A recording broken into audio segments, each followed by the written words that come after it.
Hello and welcome to this Serial Geek TV episode commentary for Reunions, an episode of She-Ra, Princess of Power, produced by Filmation Studios. So here we are with the fourth episode of She-Ra. Even to this day, people seem to be confused by the order of things. Thus, I'll repeat what I stated in my episode commentary for Into Etheria, Beast Island, and She-Ra Unchained, and start off by summarising the production. The first 5 episodes of She-Ra were produced as Into Etheria, Beast Island, She-Ra Unchained, Reunions, and Battle for Bright Moon, collectively known as The Sword of She-Ra, Parts 1 to 5. After production was completed, Filmation decided to edit together the first 5 episodes of She-Ra, trimming the content for time, and releasing it as a movie in theatres titled The Secret of the Sword, to better showcase the introduction of She-Ra and capitalise on the huge success of Masters of the Universe. As I mentioned before, the first 3 episodes of She-Ra, Princess of Power, had a unique introduction sequence that did not explain who She-Ra was. However, with She-Ra's secret identity now established, this is the first episode to feature the opening sequence that will be used throughout the remainder of the series, in which Adora explains her connection to He-Man and her secret identity. And what an introduction it is. And now we enter the 4th part of The Secret of the Sword, the episode Reunions. With Bob Ford having penned the 3rd part of this 5-part epic, Larry DiTillio returns to the story to work his magic. And oh boy, does he work a lot of magic in this episode. As the recap of She-Ra Unchained takes place, and before I get into the detail of the opening scene of this episode, let me just spend a moment giving a few little pieces of information about when each script was approved as per the final revision, as it gives you a time frame of when production really got going on She-Ra, Princess of Power. So, Into Etheria, the script for that episode was completed on September the 26th, 1984. Beast Island was completed on September the 18th, 1984. She-Ra Unchained was completed on October the 26th, 1984. Reunions was completed on August the 17th, 1984. And Battle for Bright Moon was completed on September the 18th, 1984. Out of the 5 scripts, it should come as no surprise that Into Etheria received the most revisions, clocking in at a mighty 8 revisions, as that was the introductory episode. This episode is easily the most memorable episode of the Sword of She-Ra 5-part story. It finally brings all of the familiar characters from He-Man into the world of She-Ra and makes sense of everything. Few episodes are etched in our collective memory the way in which this one is. The very first scene here with He-Man and She-Ra in the Whispering Woods is utterly unforgettable. The twins of power are full of questions and are longing for answers. We see He-Man, the star of his own cartoon, at a complete loss for words as he speaks to the sorceress. John Irwin delivers He-Man's dialogue beautifully, with the most powerful man in the universe calmly trying to make sense of what She-Ra has revealed to him. Greetings, He-Man. And to you too, She-Ra. I see you have completed your task, He-Man. The Guardian of Castle Grayskull provides the answers both He-Man and She-Ra seek through a narrated retelling of the past. This beautiful, earth-shattering series of clips features incredibly noteworthy events in the history of Eternia. A young King Randor looking over his wife and their twin babies, and it's wonderful to see She-Ra's immediate emotion upon seeing Randor and Marlena. Next we see a familiar sight, the exterior of the Royal Palace, but surrounded by Horde troopers? I love He-Man's reaction to this moment. The Horde on Eternia? And with Hordak leading the way, but there are still a few more shocks ahead. Skeletor and Hordak working together, with Skeletor revealed to be that he was once a member of the evil Horde. Again, a fact, a piece of history that shocks He-Man to his very core. We see Man-at-Arms saving Adam from the clutches of Hordak, Adora being kidnapped, and Hordak running off to Etheria. One of those revelations in a single episode will be memorable, but all of these events presented to us within the space of a few minutes, it's beautifully mind-blowing. This is simply one of the most striking sequences we ever see in the series. It gives depth to all of the regular He-Man characters. This retelling of events adds 20 years to the lives of Man-at-Arms, King Randor, Queen Marlena and Skeletor. We see their lives longer now. They had different lives before the first episode of He-Man and the Masters of the Universe. The current scenario on Eternia is by no means permanent. He-Man has not always existed, and Skeletor has not always been the dominant evil power. Eternia has actually suffered through a war, and the sight of an army in front of the royal palace is more than a little shocking. Our sense of what we knew the He-Man story to be has just come to an end. Before seeing this, we always subconsciously thought of He-Man in terms of a circle with no beginning and no end. To us, the good versus evil plot on Eternia seemed to be in an endless state of motion, no more. But now we learn that Eternia has not always been what it is now. It was very different just 20 years ago. These events revolutionise our concept of He-Man and the Masters of the Universe, that it's difficult for us to imagine the series without it. In just a few short minutes, Eternia and Etheria are permanently joined forever. This piece of history is the foundation for all the He-Man and She-Ra lore. I simply marvel at how brilliant and powerful the revelation is. It changes everything and makes the lives of our favourite characters much more complex. Absolutely fantastic writing on the part of Larry DiTillio. There's a reason he's one of the most celebrated writers on both the He-Man and She-Ra series. At the same time, this reaffirms the characterization we have come to know. The sequence shows a caring, fatherly Randor and a defensive, independent Marlena. Hordak seems even more commanding and conniving than usual, and Man-at-Arms has been playing bodyguard for the royal family for years. I think the most startling of all the revelations is that Skeletor was Hordak's apprentice. If you were like me, you have always thought of Skeletor as being a supremely evil power, the demon from another dimension, but the fact he was once an apprentice reveals that Skeletor used to be an inferior. It also shows us that the Lord of Destruction has not always been Eternia's greatest threat and is not the first to call Snake Mountain home. Whew. Then we move from this touching and moving scene into a quick rescue somebody plotline. Whilst Queen Angela and Glimmer are fantastic characters, let there be no doubt, the rescue mission we're about to see does feel incredibly forced into the story. Could you imagine if we'd had a She-Ra episode dedicated to the history of Queen Angela, perhaps Glimmer retelling the events that led to her capture? Robert Lamb proved with the episode Micah of Brightmoon that you can tell a fantastic character-driven story with Angela's family. And it's a shame because Queen Angela and Glimmer's reunion feels like it deserves far more attention than it receives here, primarily because the beginning and the ending of this episode focus heavily on Eternia. Queen Angela's rescue seems like a detour from the designated path of the story. We discover all of this fascinating history and we wait anxiously for She-Ra to meet her parents, but we have to sit through this Talon Mountain tangent first. Not that it's dull, just a bit misplaced. The decision to include this plot is rationalised well enough. Glimmer is determined to rescue her mother when a spy reveals where Angela is being held, but it is dangerous, so Adora and Adam will have to do the job for her, and that's a scene that I simply do not buy.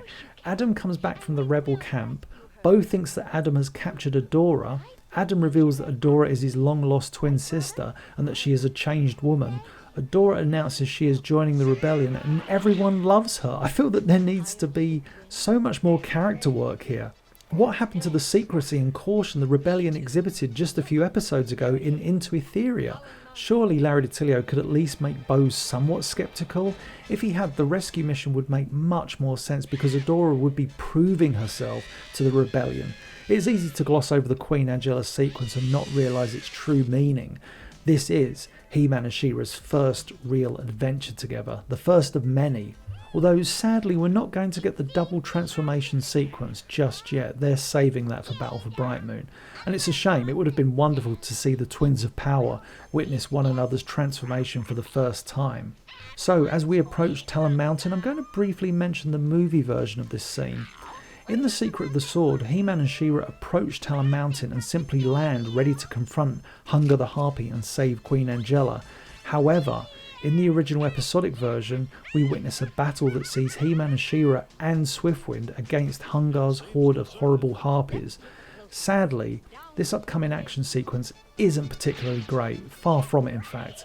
This is one of the few times in either the He-Man or She-Ra series where the action is really let down by very poor direction, which is surprising given the talent working on this specific episode. Every once in a while I do like pulling from the script, so Larry DiTillio describes Hunger in the script as yuck, Yes, that's the first word he uses. He goes on to explain, a terrible person, a female head on a large bird-like body, totally ugly, shrieking shrill voice. It's fair to say that Filmation's character design department stuck to that.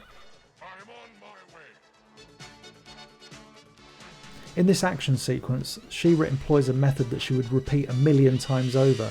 The enemy splits into 2 groups, so she manoeuvres Swiftwind to trick the groups into colliding. The collision isn't even animated effectively, it's a disappointment. Thus I am thankful the entire scene is removed from the movie. If it was a well-directed action-packed scene, then it's a different story. I'd say that was a crashing success. It's good to see He-Man and She-Ra performing a number of firsts. This is the first time they punch anything together, the first time they cross swords, and the first time they work as a team. He-Man and She-Ra's interactions throughout their numerous crossovers always felt incredibly natural for a couple of animated characters. John Irwin as He-Man and Melindy Brett as She-Ra seemed to have a wonderful chemistry behind the microphones, and it really translated into the episodes themselves. Personally, I've always liked the voice that Erica Scheimer gave to Queen Angela. Granted, it's very unique, but it adds wonderfully to this fantastical character. After all, this is a woman with beautiful angelic wings. I always think that the reveal that Hunger is disguised as Angela is a genuine shocking moment, though I do wonder if Hunger just always had an Angela costume laying around. It's also interesting in the glimpses we see of Angela that she clearly has been a slave of Hunger for quite some time. Speaking of Queen Angela, I'll just quickly talk about the character's incredibly beautiful design. Many Filmation artists tackled the character design, each one bringing a unique look to her. Actually, one design made Angela look like an Etherian version of the Sorceress. It was by no means a bad design, but it would have made the character far less special and more like a clone of an existing character. One design that I have showcased online before had her almost like a classic Renaissance painting with long flowing hair and clothing that made her look like a literal angel. The one thing all of the designs had in common, aside from the wings, was that royal regal look. Whilst Angela's final costume does resemble a few other characters in the series, there's something about the way her hair is illustrated, the way in which her costume is coloured, her big blue eyes. Angela just commands our attention every time she appears on screen. In the series Bible, Angela is described as a glamorous blonde woman with angel wings that unfold from her back so she can fly. Her magic is very powerful, light-based like her daughter Glimmer's, but she has far more control of it. It also states that despite her youthful appearance, she is something of a mother figure to the rebels. She is wise, very regal, a true queen of Etheria. We can see from her appearances throughout the series that the writers and artists followed this description to a T. The final Queen Angela design that we see on screen is credited to Gerald Fortin and Pat Wong, based on many different concepts provided by the character design department. I think She-Ra's line sums it up best when she exclaims that Queen Angela is magnificent. And now I think we should go. There's a certain young woman named Glimmer who's very anxious to see you. I think my only real problem with Queen Angela in the series is simply that she was not used nearly enough, with some writers seemingly avoiding her altogether. And as the heroes head back to the Whispering Woods, we end Act 1. Hooray! Angela and Glimmer are reunited and She-Ra can get on with the business of meeting her parents. You can see now what I mean by this rescue mission being a distraction from the real story. I love all the characters involved, but this should have been an episode in itself with a dedicated plot and far more character work. I do love that even this early into their brother-sister relationship, He-Man and She-Ra already understand one another and can joke around. Even though we see a lot of stock animation with He-Man in this episode, they really do use the right materials, showing He-Man beaming with joy numerous times around the Princess of Power. It's very sweet. You can tell the way these Horde troopers are written that they're supposed to be men in costumes. There's no robotic nature in the way they speak when compared to many episodes of the series. Hey, I know that woman. That's Force Captain Adora. Hordeye's been looking for her. We better call this in. Right. Adora's nervousness before meeting her parents is genuine and understandable. She knows that this visit to her homeworld will be a life-changing experience. Adam tells her that their parents do not know about his secret identity, and it surprises Adora. She probably expected Adam and his parents to be a lot closer than that. It's nice to see moments like this because it makes us reflect on the status quo of the He-Man and the Masters of the Universe series. So much for your great spells! The scene between Hordak and Shadow Weaver, whilst not intended to be funny, does have some humour when the pair talk about the rather random warrior woman showing up and taking the Sword of Protection. I'll get her too, but right now it's Adora I want. When Hordak realises that Adora is about to leave Etheria, we see a real desperation on the part of the villain. It's never truly explained if he is just shocked that one of his many possessions is leaving, or that he actually does feel an emotional connection to Adora, having partially raised her since taking her from the King and Queen of Eternia. Speaking of raising Adora, I should mention that in Season 2, we learn that Adora had a caregiver in the form of a lovely woman named Chakra. Chakra's kindness was what prevented Adora, even under Shadow Weaver's control, from truly going to the dark side. It's actually a shame that Chakra did not show up in She-Ra Unchained, but obviously that idea and character had not been conceptualised at this point. This is the first time we see Hordak turn into his rocket form, which I always think is comically flat to look at. It's like they didn't create a model turnaround, hence why we never see the rocket from the side view. And now we have Adora on Eternia. The sorceress seems somehow removed from the whole situation, and it's kind of hard to understand why.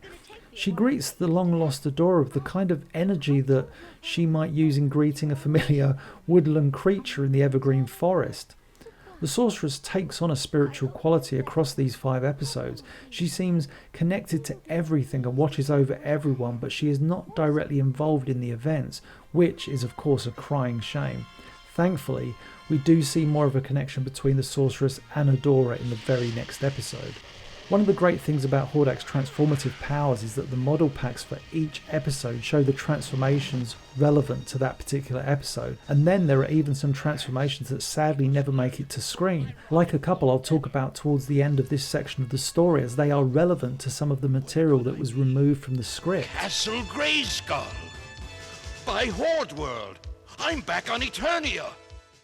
But I love the fact that Hordak recognises Castle Grayskull, and if you think about it for a moment, it's probable that the Horde, whilst on Eternia, did unleash a series of failed attacks on Castle Grayskull. By the ancients.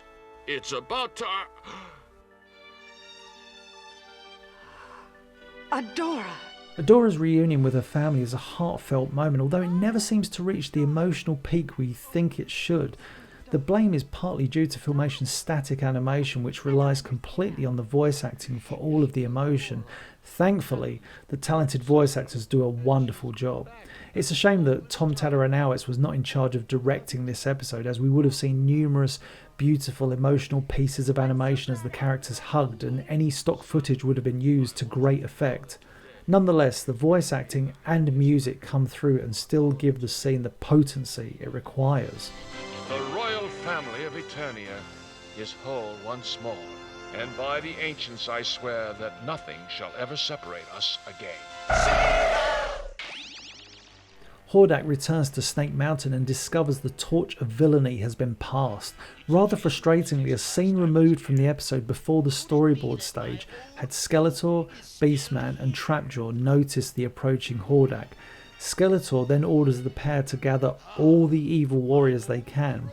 Beastman and Trapjaw attack Hordak, but Hordak transforms into a spinning top to discard them. Shortly after, Triclops, Webstor and Whiplash also attack Hordak with blasters, but Hordak transforms into a large garbage scoop and scoops them up.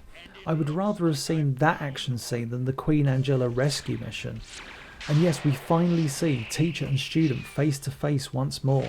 This scene was calculated carefully to demonstrate the villains' differences. Skeletor is loud, brash, boasting and irritating, while Hordak seems very cool, confident and strategic.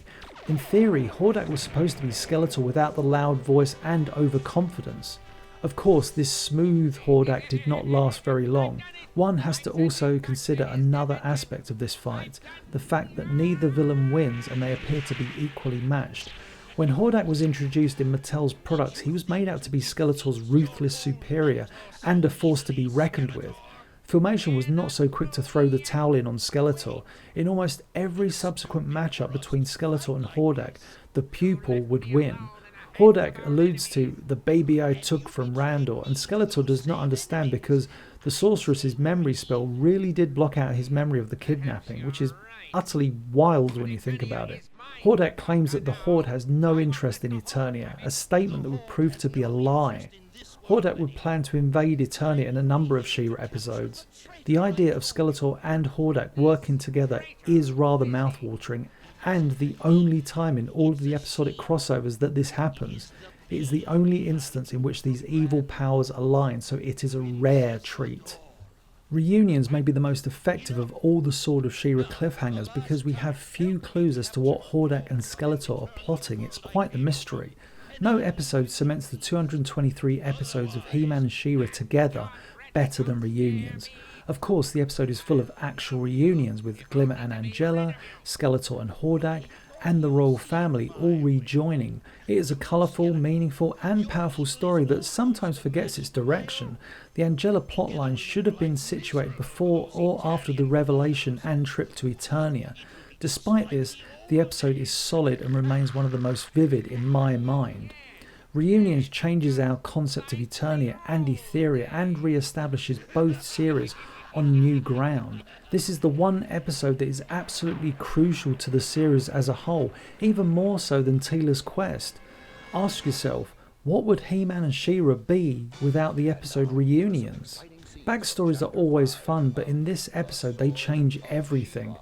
This episode ties Eternia and Etheria together as two sides of the same coin and breathes new life into the Masters of the Universe mythos. It risks becoming overloaded with so much going on, but instead it's balanced and varied throughout. She-Ra learning about her heritage is ripe with emotion, while the fun, though unnecessarily placed, battle against hunger for Queen Angela's freedom reminds us of Etheria. Adora meeting the royal family is joyous, while Skeletor and Hordak's action-packed reunion ensures the main villains aren't left out of the picture. It's true that the rebels all too readily accept Adora into their fold, but this is a minor quibble for a show designed for kids that lives on in the hearts of adults. This episode on the whole is a very good example of why it does. And that's the end of this commentary. I hope you enjoyed it. If you did, like, share and subscribe, and I'll catch you on the next one.